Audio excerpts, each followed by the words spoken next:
Hey, everybody, welcome to the Friday News Lunch from the Bucks County Beacon. I'm Kevin Mahoney. And I'm Cyril Mikuleka. And each week we'll serve up the week's top stories affecting our communities and the nation.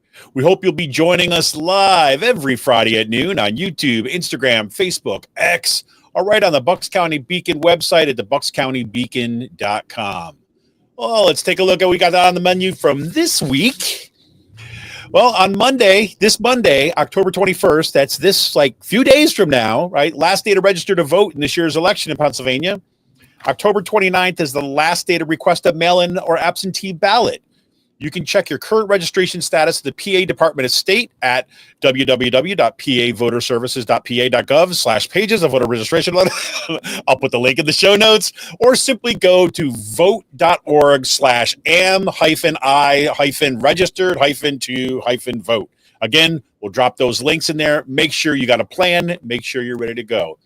And once you make sure you're ready to vote and you've got that kind of voter registration in your hands, you got to head on over to the buckscountybeacon.com/voter guide. Yes, that is the Bucks County Beacon's voter guide. It's fantastic. You know as well as I do, one of the most difficult things to find information about is about local candidates. Well, Bucks County Beacon has stepped right in there, and they've got a voter guide that goes, yes, from the presidential level, but down to all the local elections that affect directly our region. Go check it out, buckscountybeacon.com/voter guide, or just go to buckscountybeacon.com and click on the tab that says voter guide. Great stuff over there. I'm very, very psyched about that. We'll talk a little about that later in the show. Big news. Philadelphia Inquirer endorses Ashley Ehasz and slams Fitzpatrick for his anti-abortion voting record, refusal to stand up to Trump, and unwillingness to show up for PA voters. As the editorial board put it, quote, in short, when it really matters, Fitzpatrick has been on the wrong side of history. His inability to stand up to Trump or support women's rights is a major concern if the former president is reelected and Republicans maintain control of the House. The Inquirer gets it right. Well, big question coming up for this fall is, can Harris stop the blue-collar workers from defecting to Donald Trump? That's a good question. There's a long history to that. We'll get into it. And Kamala Harris made a visit to Bucks County for a rally that featured more than a dozen current and former Republican officials. Framed by banners that said country over party, the event was clearly aimed at making a play for Republicans who have broken from Trump in the Trump turn of the party. Oh, yes. And the consequences of extremism continue. As The Guardian reported this week, North Carolina hurricane victim recovery team, I'm sorry, I just got distracted there for a second. Something happened to our music cut out.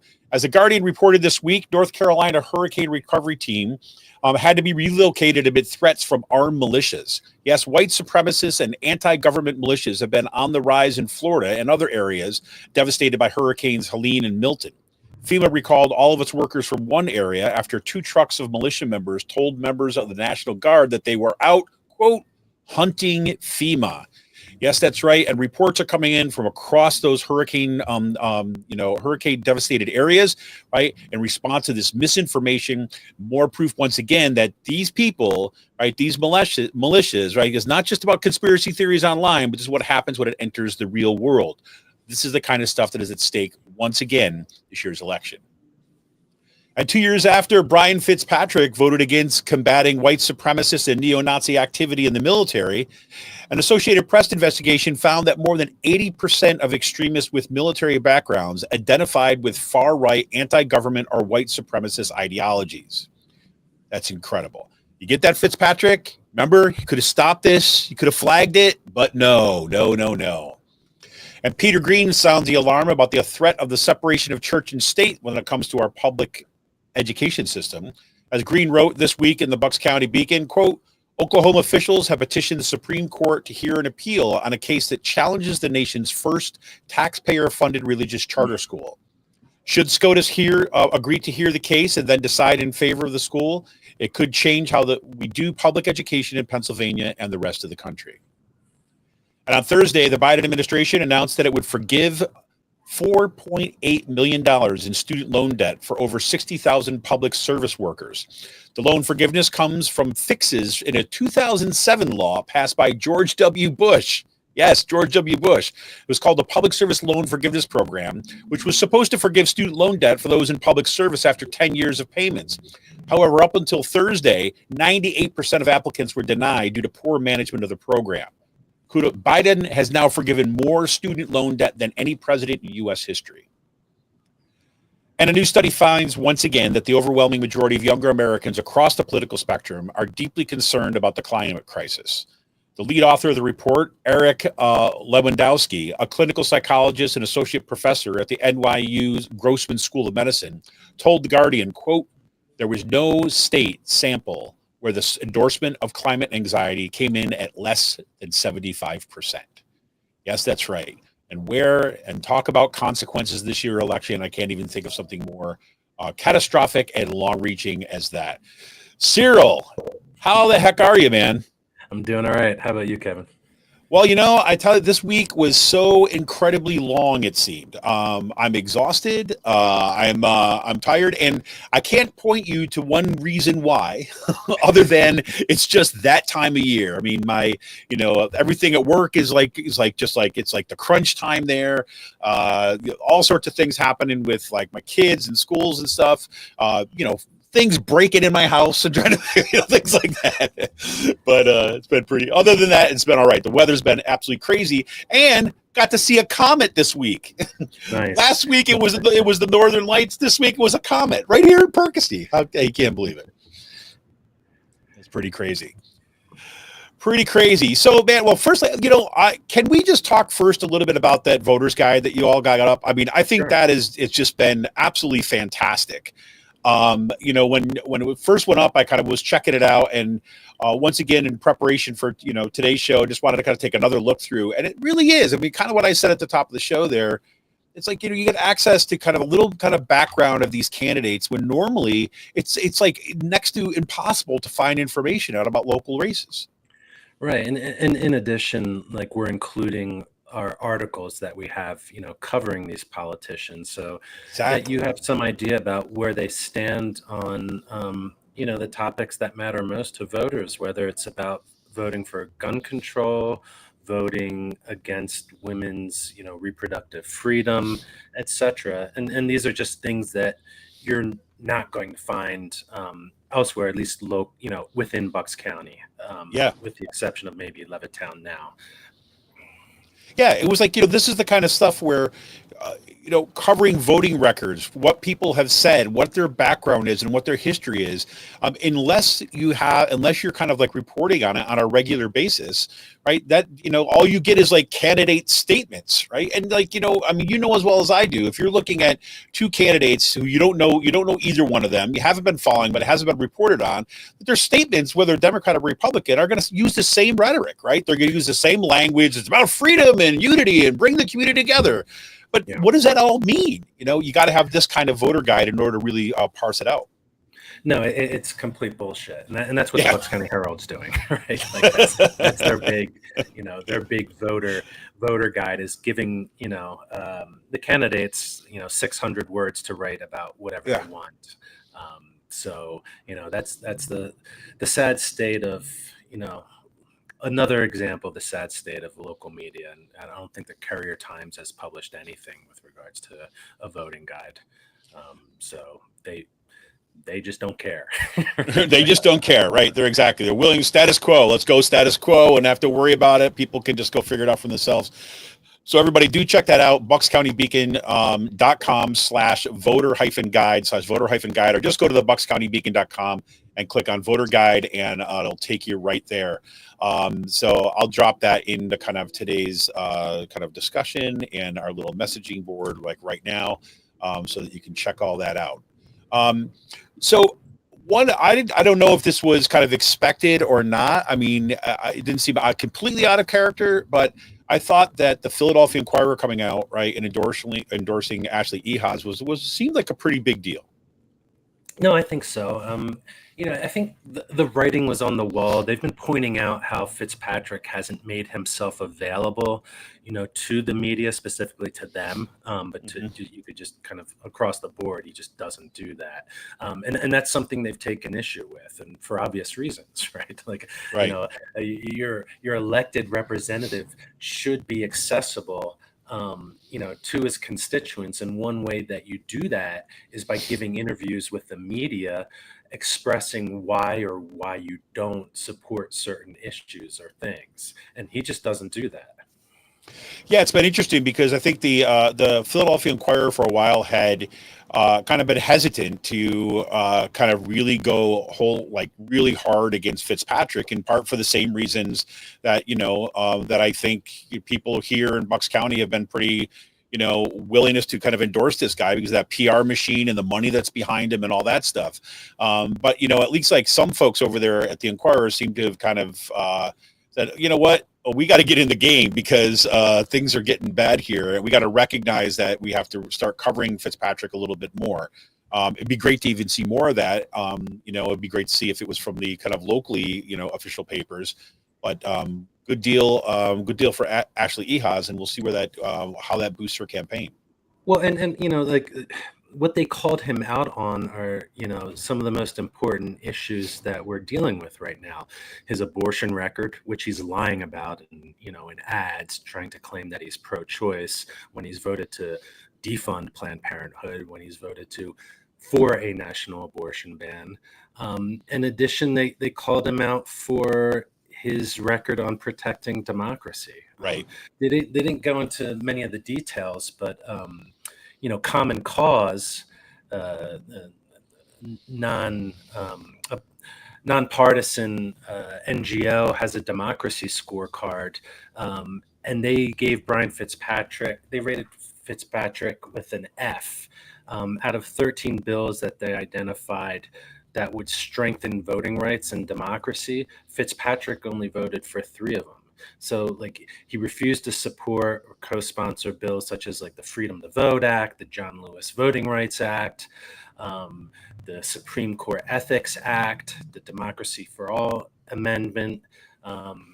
So, and then he also voted to kind of like support like this kind of like canard about non-citizens voting, which is a non-issue in federal elections. It just is. Like there's study after study that shows that this is not a major issue, and that this does not equate to any kind of like massive voting fraud, like the MAGA right is trying to portray it as. And so, yeah, I mean, thank you for the Philadelphia Inquirer. I mean, can you take a guess about when the last article the Bucks County Courier Times published that covered this congressional election? Just take a stab. February? Okay. A little better than that, but not much. So the last article that they published on the election was a June 25th article. And it wasn't even like really like directly about it, but it was about Bucks County Indivisible having a rally marking the 2nd anniversary of Dobbs to highlight Fitzpatrick's anti-abortion, reproductive freedom voting record. And they published 274 words on that, with no byline, right? So they just and then before that, the last article was May 29th, which was about the DCCC naming Ehas a top tier candidate, which is fine. But, I personally don't give a shit about coverage like that. It's like more like horse race things. Right. Like, Totally. we need election coverage that kind of digs into the issues about what each candidate stands for. And you just get nothing from the Bucks County Courier Times. I mean, the Gannett USA Today network should be ashamed of themselves. And every journalist that works on that newspaper should be ashamed that they have not covered this congressional election, right? There has been nothing since June 25th by local writers writing about Brian Fitzpatrick or Ashley Ehas. They just won't do it. They refuse to do it. And it's an absolute disgrace. Well, and I would barely even call that article in June about the election. I mean, it was really covering like indivisibles, right? Like forcing some sort of media event in order to do this, right? Because the paper itself wasn't doing it, right? It wasn't actually digging into the issues of the race and things like this. It was covering an event in the community that this, well, okay, I guess this will stand in for it.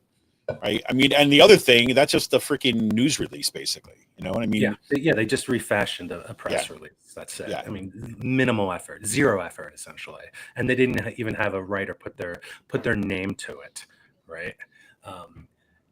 Yeah, I mean, at some That's point incredible. they need to be held accountable, right? Like Right, you would think, point. right? I mean, you would think. I mean, with all the, again, I think they even had to be dragged kicking and screaming to cover any of the kind of school board stuff that was going on here.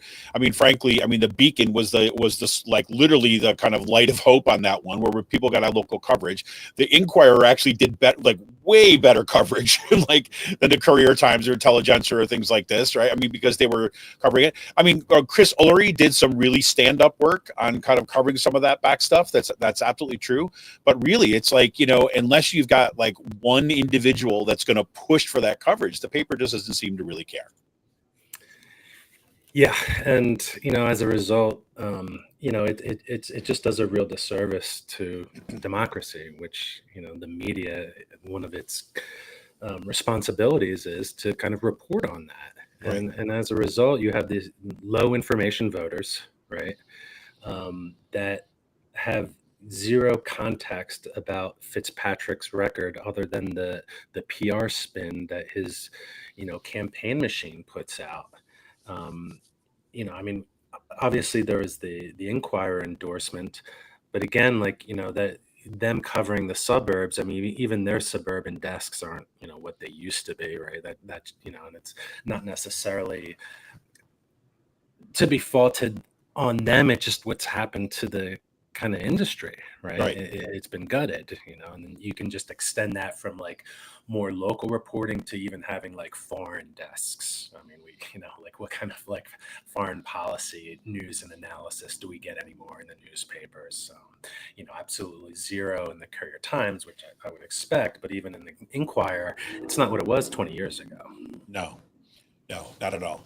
And I think that, that's a kind of testament to, I mean, right now, I was, as you were saying that, I'm thinking, yeah, you know what? I had in the back of like, not even the back of my mind, like I was reading all about what was going on, kind of like Israel and Lebanon and everything like this. Just today, I mean, they kind of like, they killed a Hamas leader there, but there's hundreds of people have now been killed in Beirut and things like this. I mean, this is just like an escalating situation, but it's like, unless you're looking for that news coverage, it's like it's hard to find, and that is a big problem just more broadly in this country.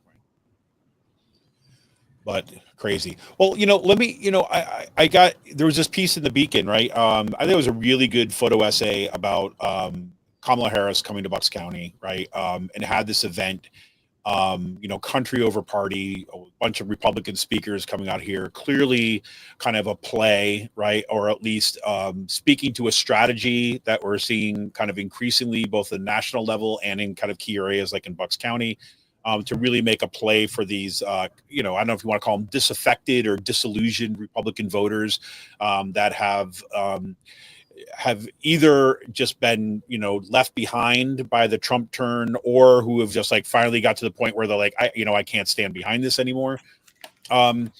So one, I'm curious just your kind of thoughts on the event here, and like, and that strategy, I guess, I mean, like, yeah. I mean, as a kind of, coming into Bucks County and being the read of this event being, we are going to go for kind of Republicans.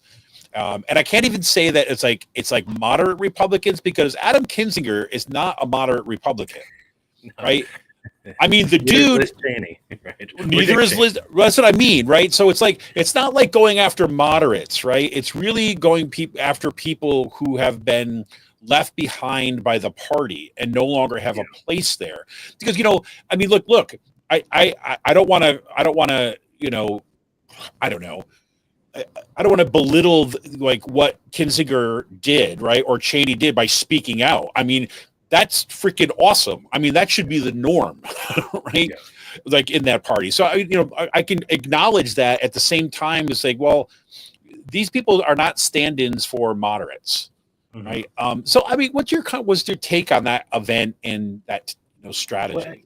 Well, I think when you see people like that campaigning with Harris, maybe that just makes Republicans feel like it's okay, because again, they're not like moderates or rhinos, right, as they would be called. Adam Kinzinger and Liz Cheney have probably two of the most conservative voting records in Congress that you will find. Their only sin was that they spoke out against the January 6th insurrection and had the courage to vote to impeach Donald Trump for his role in kind of fomenting that domestic terrorism event. I think two things. One is I think they're I think it is like a decent strategy to kind of like reach out across the aisle. I mean, in Penridge, the Democrats wouldn't have won their seats in the school board had it not been for Republicans and independents voting for them. It just wouldn't have happened because the numbers just say it all, right? It's a deep red part of Bucks County, but it does make me wonder. Is the campaign putting too much emphasis on this? Like I would like them to kind of like speak out, and we'll get to this in a little bit, but about like working class issues, right? Yeah. Appealing to the concerns of workers and labor, union and non-union alike. But I think the event, I think there was about like 400 people there. I think all the speakers had great things to say, and then, former Republican Congressman Jim Greenwood was there and kind of reiterated, his contention that Trump is a malignant narcissist, which Steve Nolan, a former mental health worker, military veteran, came on to to our podcast, The Signal, and kind of spoke in depth about kind of like breaking it down. It's just like, no, this isn't hyperbole. Like he checks the boxes for like malignant narcissism.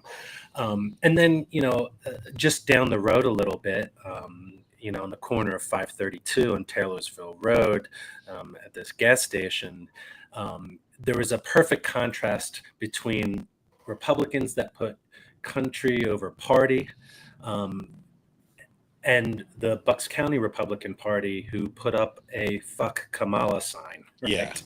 For everyone to see, a huge sign. That's what they put up. Like it's, and these are the same people that they're screaming about like books with curse words in them. Right. Exactly. Exactly. Their children are going to have access to.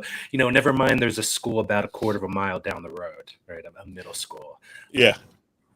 It's like I drive by signs every day on my way to work that is I'm voting for the convicted felon. Right. It's like who are you? Although I have to say on the flip side of that, I was remarkable out by Topton, PA, right? Kind of so it's kind of rural Pennsylvania. I think that's Berks County there. There's this house right on like kind of one of the main the main roads through there, right? Big sign on the front porch: Republicans for Walz and Harris, or Harris and Walz. I was like, that's pretty. You're in the deep red section of like part of that county too as well. And I'm like, so maybe that's going to peel off. Maybe that is going to kind of like peel it off. My only concern comes, we've talked about this before, but over the long term is like not to confuse this coalition with a broader governing coalition about like passing policy, because it's like, I do agree, like with the, again, like you said, a lot of them had really good things to say, and it really was about getting people to focus upon this is actually being a threat to like what we have called American democracy, right? The way that it's functioned, the way that it's worked. And this is a singular threat, right? That requires all hands on deck to kind of defeat this, right? But that is not the same thing as kind of like, okay, now let's talk about policy, because that coalition will not hold. Yeah. And even going to the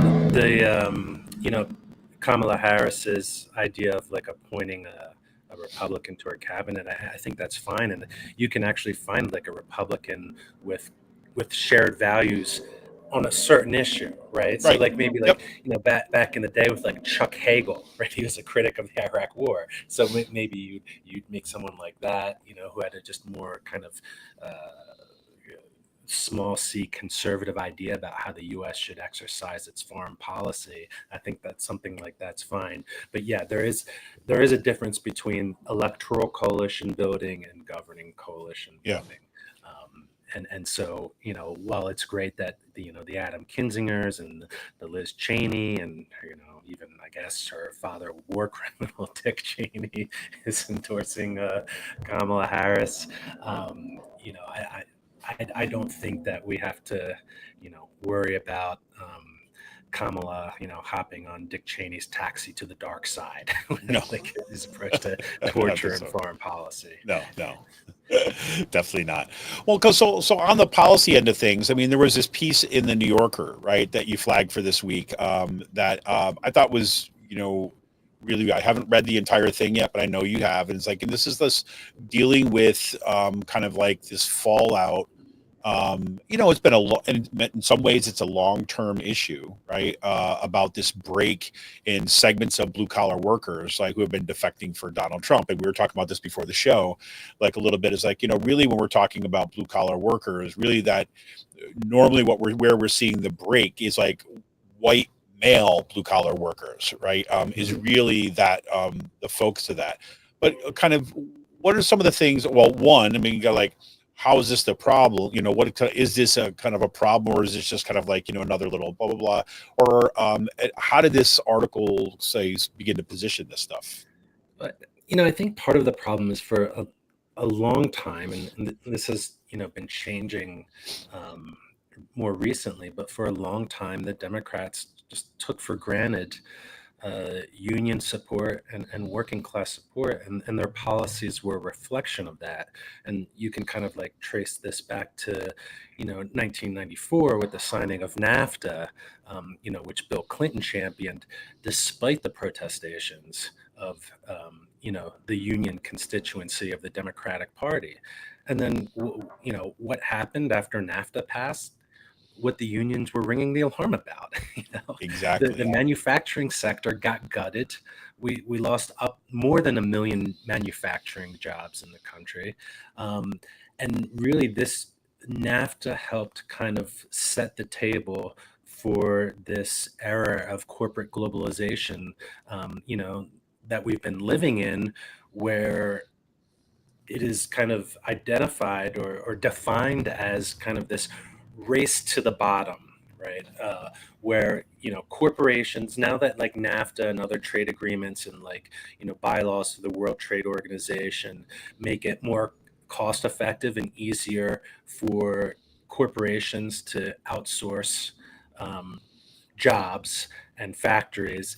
That of course that's what we're seeing, right? Because they'd rather pay a Mexican or a Central American, a couple dollars a day with no benefits, and then charge the same prices for the products that they're creating, rather than paying someone union wages with health care and a pension here in the United States.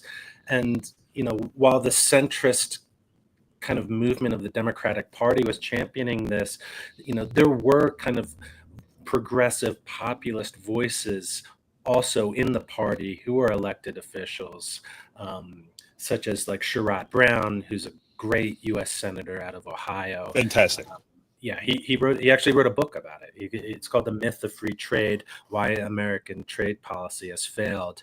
And then you have like folks like Paul Wellstone. That was just on my mind. Yep. Russ Feingold, and then Bernie Sanders, who, while not as isn't a Democrat, is just kind of represents the kind of like the left of the broader Democratic movement. And then then you go to like 2016 when like Hillary was the nominee for the Democratic Party. There's no way that she could have kind of like stood on any kind of like populist critique of free trade legs, because she was part of that movement, and I think at the time she was supporting the Trans-Pacific Partnership, and while the Democratic establishment, when they didn't kind of take the reins of this, it created a space for the right to kind of take this populism and kind of twist it, morph it, turn it upside down. And rather than point out that, rather than critiquing corporate power and corporate greed, they ended up kind of victimizing the actual victims of this, besides the workers in the United States, but it's the workers in these other countries that are getting exploited, by these corporations in the sweatshops, in the maquiladoras in Central America or across the world in Vietnam, China, etc. Yeah, and it turned, it took a particular identity, right, about what it meant to be a white male blue collar worker, right? Because I will continue to say that, right?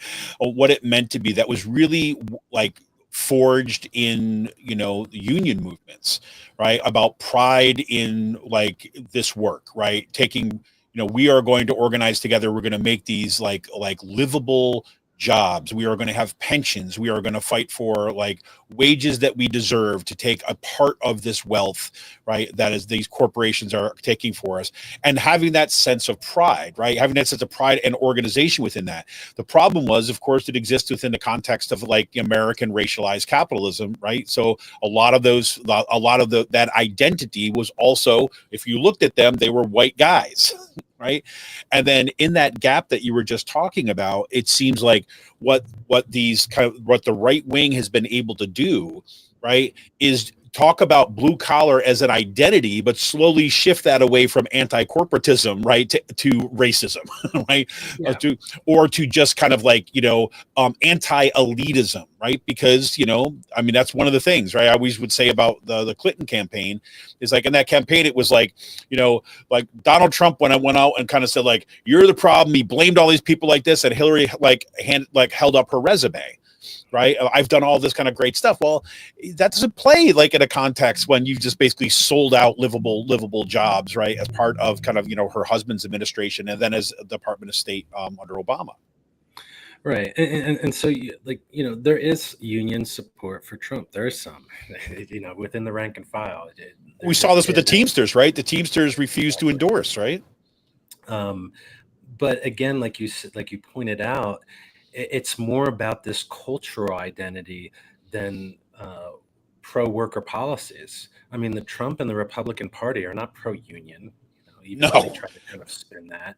Vehemently anti-union. Yes, whether it's teachers unions, or even Trump made that remark about Elon breaking up a strike and hiring scabs. Real. So yeah, and again, I think while the Biden administration, I think, has been very pro-worker, maybe one of the most pro-worker administrations in modern times, the Democrats are still dealing with that legacy that started with NAFTA. And even when Obama won his first election, he had control of the House and the Senate.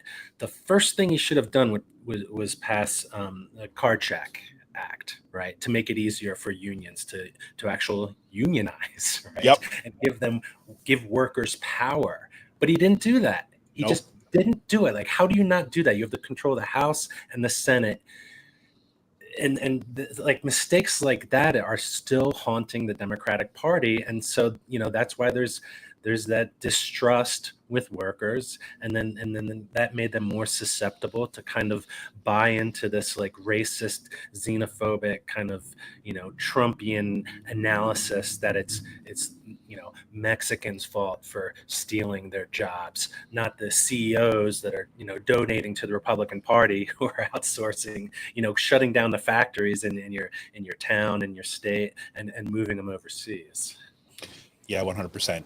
And I just, one of the things that I think is going to be very interesting in the kind of the years to come, and this is much more of a long-term thing, of course, but is even seeing how these kind of shifting kind of identities around kind of working class are being actively reshaped, right? I mean, because the unions right now and the worker movements right now, the blue collar workers right now, like if you want to call it that, that are organizing so effectively and with such power, right, are like really disrupt that kind of singular kind of white male identity as kind of blue collar. Right. I mean, it's much more open and inclusive. It's much more kind of like saying that we need to recognize work across this. It's not as male, right? It's not as white, right? It's really like, a workers movement. And so I'm hoping that's good. We're going to start seeing that. And, and again, the unions that are being most successful right now are those very unions that are kind of focused on the broad working class, not just trying to hold on to a very kind of like bygone era version of what it means to be working class, or which work matters for that matter. And even like more dangerous than like the MAGA movement kind of co-opting this, you're actually getting like the alt-right, right, and white supremacist movements that are trying to make inroads, into using worker dissatisfaction or discontent to recruit for their racist, social movements, which is what they are. They're just far right, racist social movements. Yeah, I think I may have even sent you this picture like a while back. I was driving to work. This is, I think, God, I want to say it was before the 2020 election or just after the 2020. I know, somewhere in there. But, I was driving. I sent it to my brother. I was driving behind a truck, right, that had a big IBEW, right, International Brotherhood of Electrical Workers, right, thing on it like this. And then on the other side of the back window was a 3%er militia one. Jeez. Right. And I sent this to my brother. My brother's a, IBEW union electrician. And he's like, I'm like, dude, what is going on? Right. But he said, yeah, he's like, they're everywhere. Right. These folks, they understand. I mean, again, that's the one thing you got to give to the far right. You got to give right to the far right, to like historically for fascist movements, for authoritarian movements, is they know how to play identities and divide and use hate and fear as a way of kind of like, one, like claiming a aggrievement, right, and then turning that aggrievement into anger, and then having these folks kind of one, show up to the polls, but also carry out the violence that we've seen during the Trump administration. So we shall see. Well, and speaking some of the and some of these the consequences, especially these far right movements. I don't know. I went down a little bit of a rabbit hole on some of these stories that were coming out of North Carolina and Florida that have been really hard hit by Hurricane Helene, especially. Milton went through Florida too as well, hitting those areas. But there were all these, I think we talked about this a little bit on the show too as well. There were all these conspiracy theories that were starting to float out that somehow the Democrats were controlling the weather of Florida, and that, Hurricane Helene was manufactured, and then like FEMA was doing all this stuff. Well, these kind of online, quote unquote, online conspiracy theories have become increasingly of concern, in particular in areas like in North Carolina and the folks where Helene had hit so much, where literally armed militia are going around like telling the National Guard, we're out hunting FEMA, and FEMA being forced to pull away their relief efforts, right, out of areas because you have guys with guns and pickup trucks are going to kind of like looking for FEMA workers. I mean, this is like harming real people who have just gone through a natural disaster. It's insane to me. And this is the new normal, right, that we find ourselves in, and I suspect it's only going to get worse.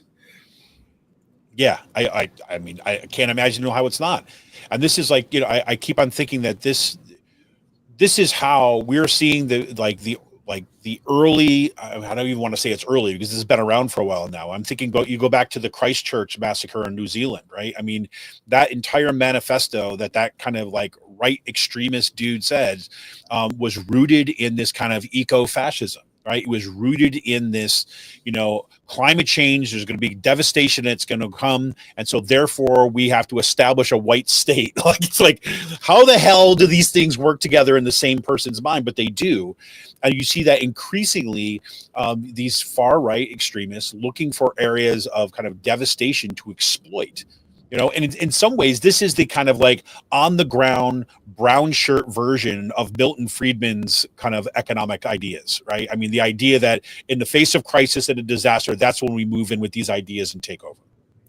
Yeah, and this is a long held practice by the militia movement to kind of, use these types of situations to do outreach, to kind of maybe sane wash themselves, right? As they're just providing kind of goods and things that are needed.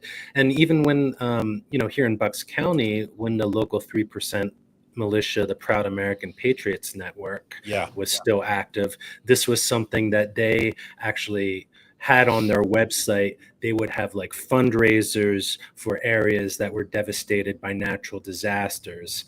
And for those of you that don't know or may have forgotten, like the Proud American Patriot Network was a local 3%er militia that was teaming, that first kind of broke out onto the scene when they decided that they wanted to kind of go to a partner with Reopen Bucks, which is a anti-mask, anti-science kind of conspiracy movement that took over a big part of the Republican Party during the pandemic.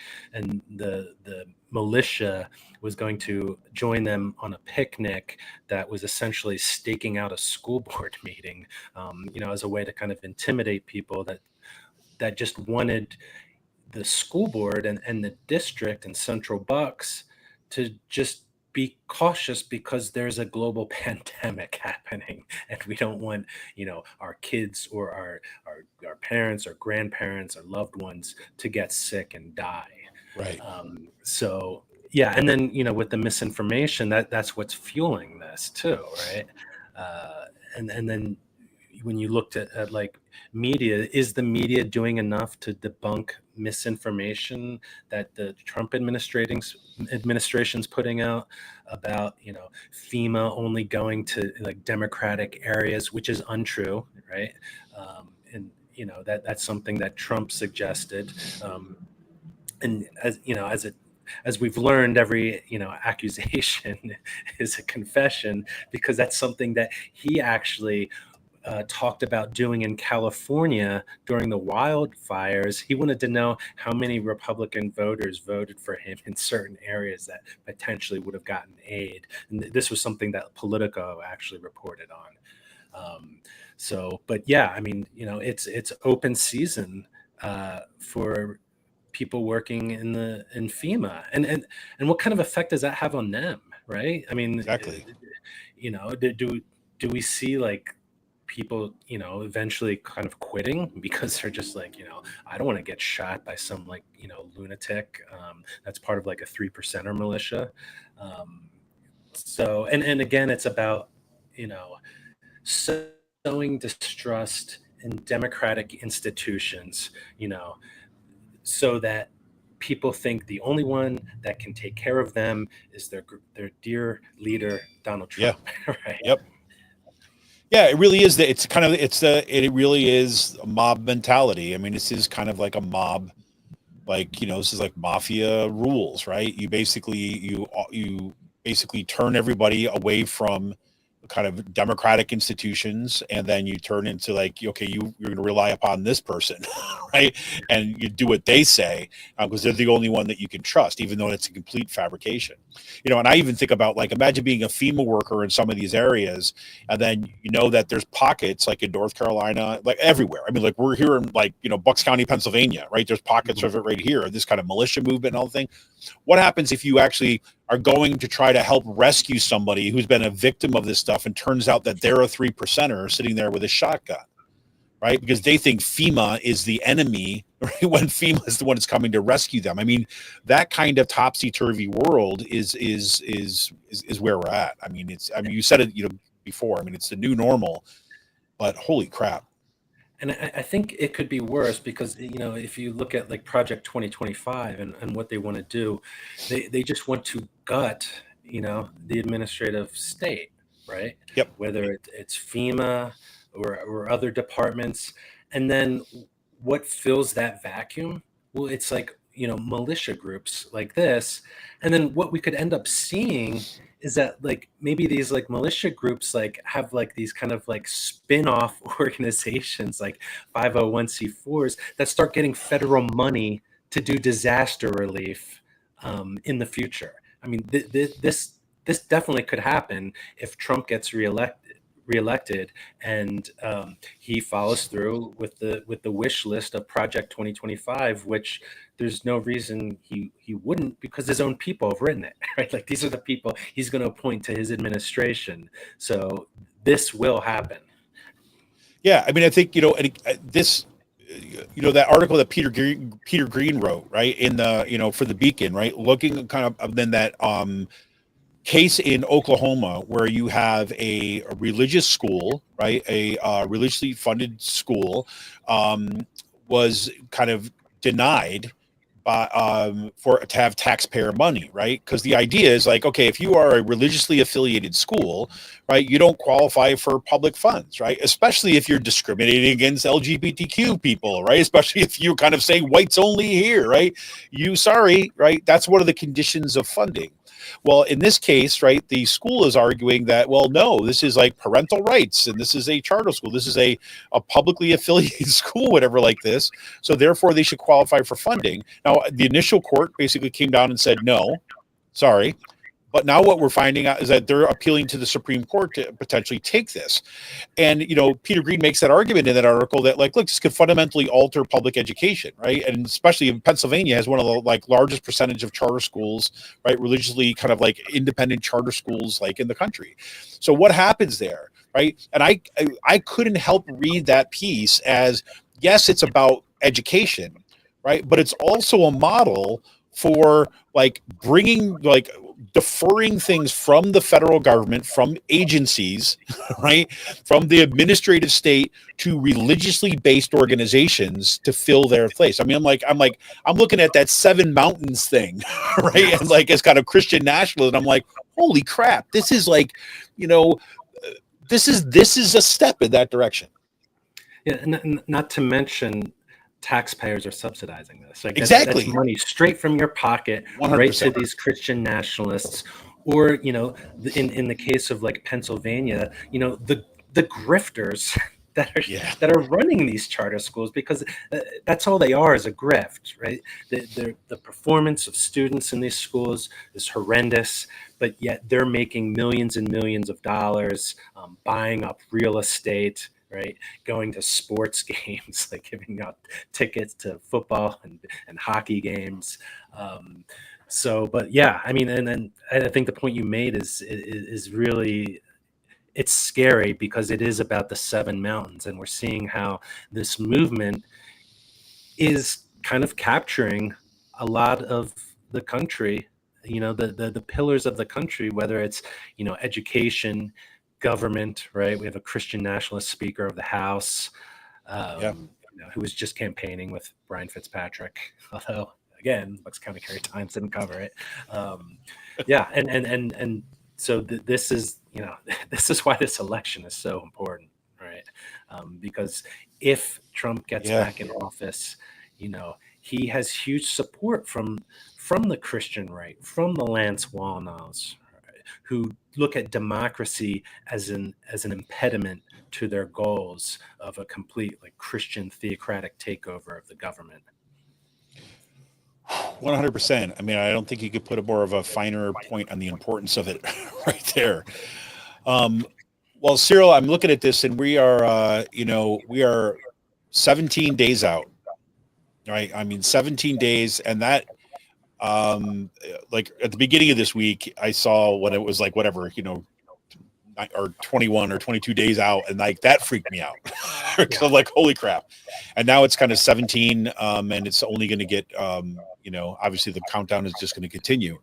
One of the things I want to encourage, first of all, a shout out to all the local folks who are out there organizing. I mean, shout out to I want to give a personal shout out to the folks to the Penn Ridge Democrats. Is like, I remember one of the first things that I did when I moved to Percy was basically try to find yard signs. I moved here when Obama was running for president, right?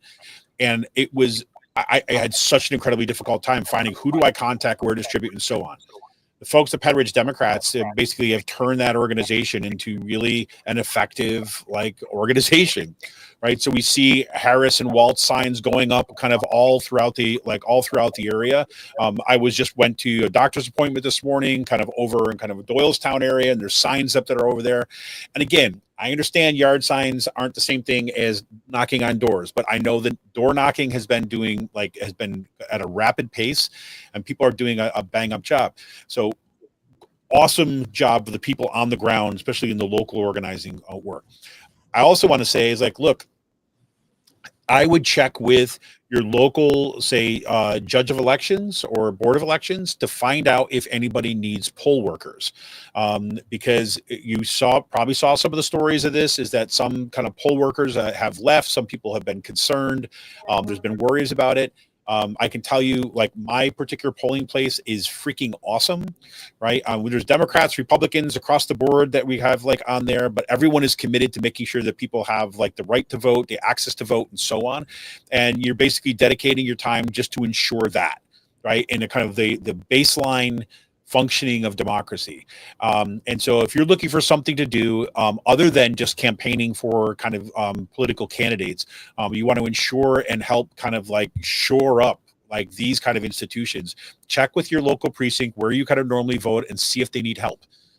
So, I mean, we're lucky enough to have a really good crew. We've had more people want to continue to do that, but I don't know. And I know, well, I do know that it's not the same kind of everywhere. So wherever you are, just shoot an email to the Board of Elections, right? The Bucks County Board of Elections, they're fantastic over there.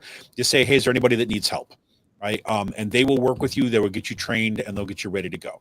So my personal appeal for 17 days from now.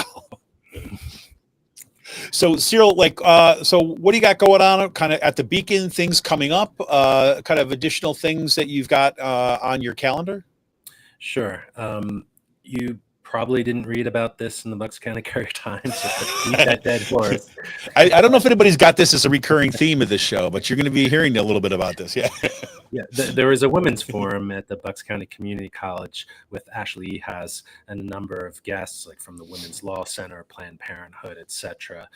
Talking about what's at stake in this election with regards to women's bodily autonomy, right, reproductive freedom, and so in lieu of there being no debate because Brian Fitzpatrick just doesn't believe in making himself accessible to voters, there was this forum to talk about one of the main issues on this election, and so one of our writers, Carolyn Craig, attended last night, and I'll be publishing a piece on that later today. Next week, we have a couple good pieces coming up. From Pat LaMarche, who is doing a deep dive into what can be called menstrual surveillance, which is a plan from the Republican Party to kind of monitor your menstrual cycle in order to keep women, keep them in line, right? in their thinking, because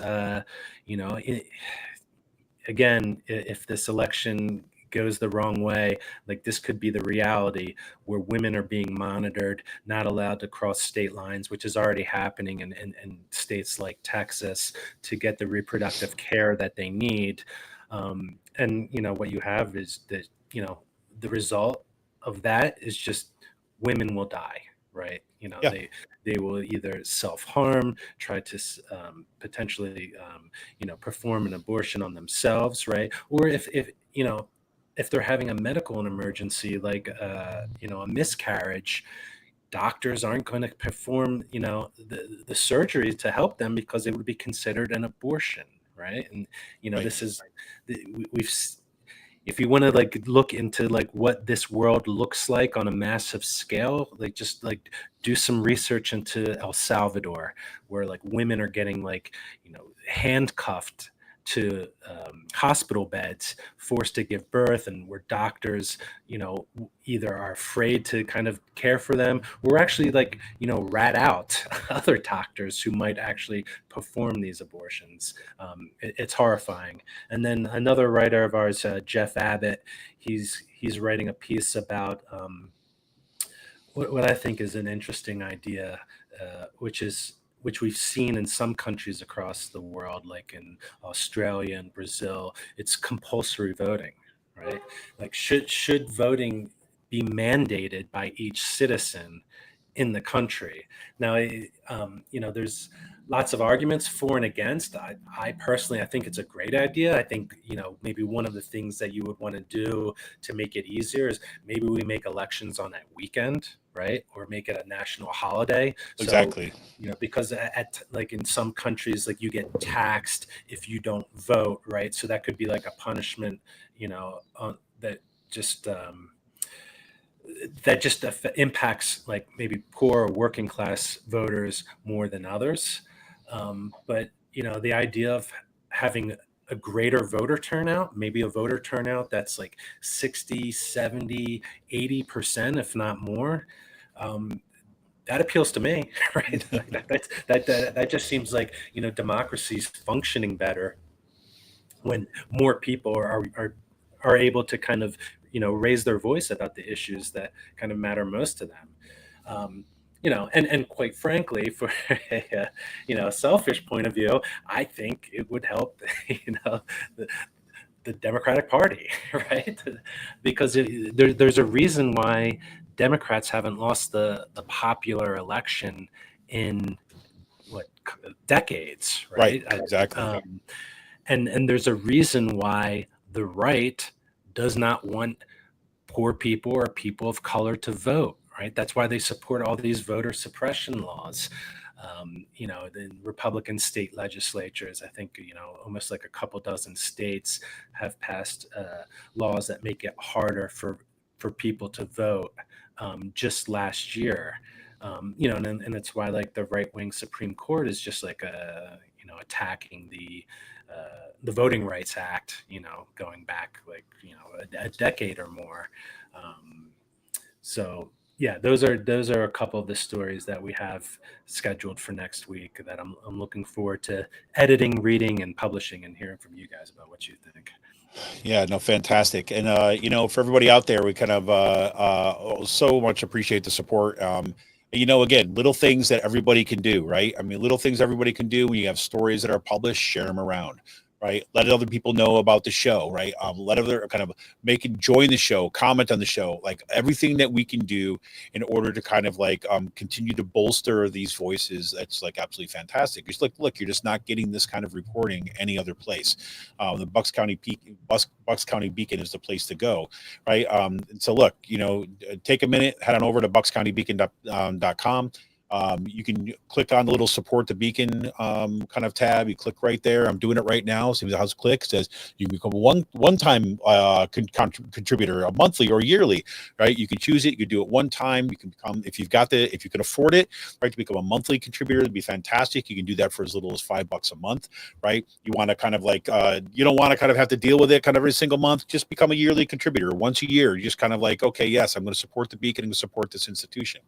And then while you're there, I mean, why not? I mean, you're already on the webpage. You got to click on the voter guide, right? Check out the voter guide, all the details about the candidates. And I'm telling you, if you want to take one thing to share around to everybody that you can, right? Who are looking for that information, family members, neighbors, that kind of thing. People who are not necessarily the first people to go out and reach out and kind of look for the Bucks County Beacon or progressive media, but people who nonetheless are looking for good information about this upcoming election. You can check it out, buckscountybeacon.com/voter-guide, or just go to buckscountybeacon.com, click on their voter guide, big kind of bold banner right at the top. You just click on that, and it'll give you all the information that you could possibly need. So, Cyril, man, as always, great stuff happening in the Beacon. I'm so glad to hear about these upcoming pieces. It's going to go right to the wire. I know it. I've been thinking about this. I'm just going to say this on air, right? Because I've not even talked to Cyril about this. I have not even done this, but I'm going to do it anyways and say, maybe we should do like some sort of like post-election follow-up or something like this. And we do something like a day after or something like this, if at all possible, we could make it work. That'd be fantastic. That would be great. In an ideal world, we would do kind of like election night coverage, but I'm going to be working in my precinct for the entire night. So, that's what I'll be doing. But I think that'd be kind of a cool thing to do. Maybe we can bring some other people on the show too as well to get some other perspectives, do a little roundtable. That might be kind of a cool thing to do to draw on our thing. So there's my proposal, Cyril. That's what I'll leave you with for this week. Sounds good to me. All right, everybody. Hey, everybody, do check out the show or pass around the show. We'll be back next Friday at noon for the Friday News Lunch. We hope that you enjoy the show. Continue to check in. Thank you for everybody who's tuned in today.